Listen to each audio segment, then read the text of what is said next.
On a quiet summer night in Los Angeles, 2 lives were suddenly and violently taken, and an entire nation would soon be pulled into one of the most controversial trials in American history. Even today, decades later, one question still echoes in courtrooms, living rooms, and memories across the world.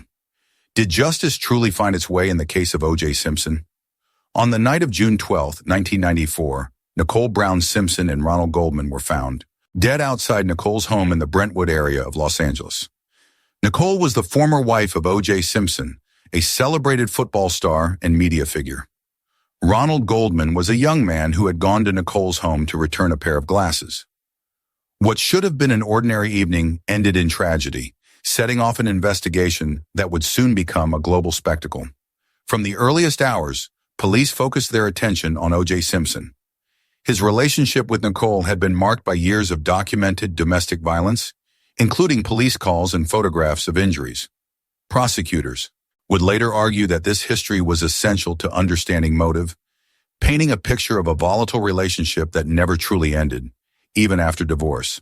As investigators worked the crime scene, they collected blood evidence, shoe prints, and other forensic material. Some of this evidence, they said, linked Simpson to the scene and to the victims.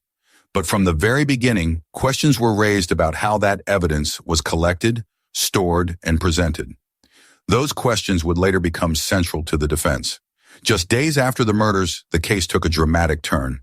Simpson failed to surrender to police as expected.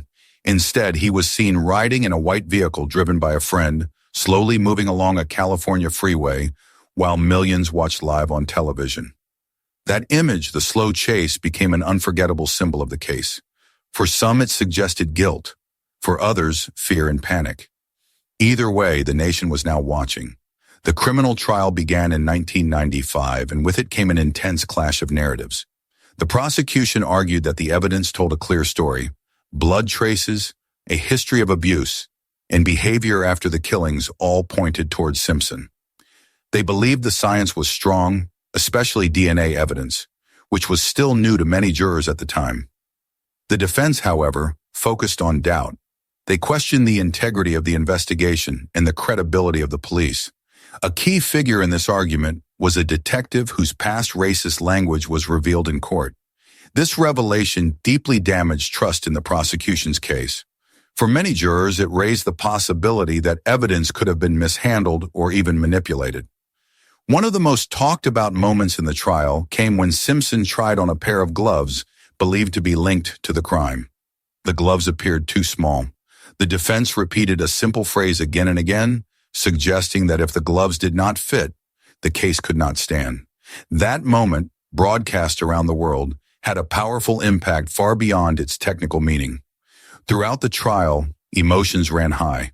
The victims' families watched as every detail of Nicole and Ron's final moments was dissected in public.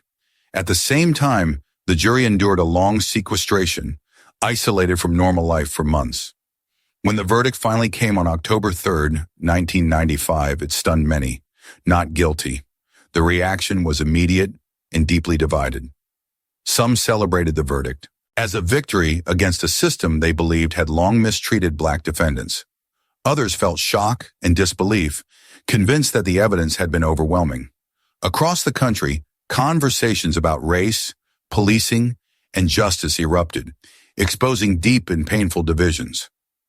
Legally, the criminal case was over, but the story did not end there.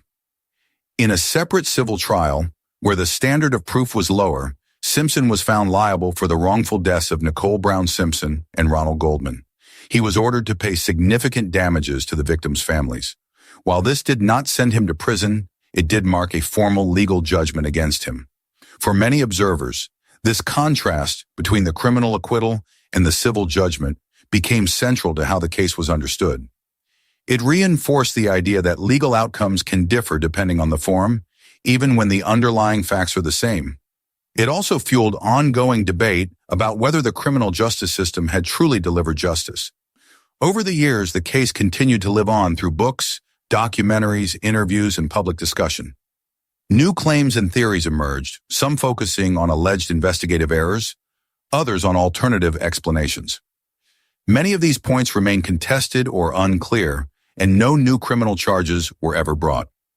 What remains constant is the emotional weight of the case. Nicole Brown Simpson is often remembered not just as a victim, but as a woman whose experiences with domestic violence were widely known, yet seemingly unresolved. Ronald Goldman is remembered as a young man who was simply in the wrong place at the wrong time. His life cut short without warning. The case also left a lasting mark on American society. It changed how high-profile trials were covered by the media, how DNA evidence was understood by the public, and how discussions of race and justice entered mainstream conversation.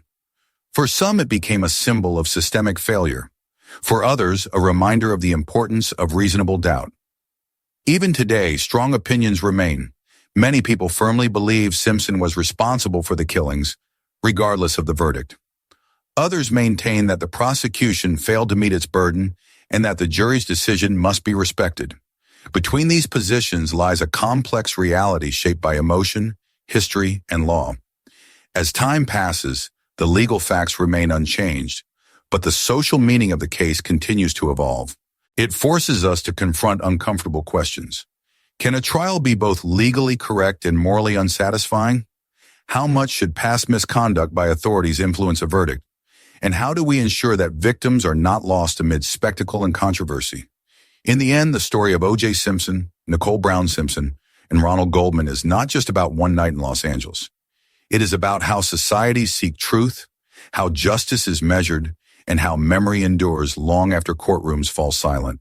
So now, years later, we are left to reflect. When we look back on this case, do we see a system that worked as it should, or one that revealed its deepest flaws? And perhaps most importantly, what lessons have we truly learned from it? What do you think about this case? Share your thoughts below, and don't forget to like and subscribe so we can uncover more stories together. This content is compiled and analyzed based on publicly available information and open discussions.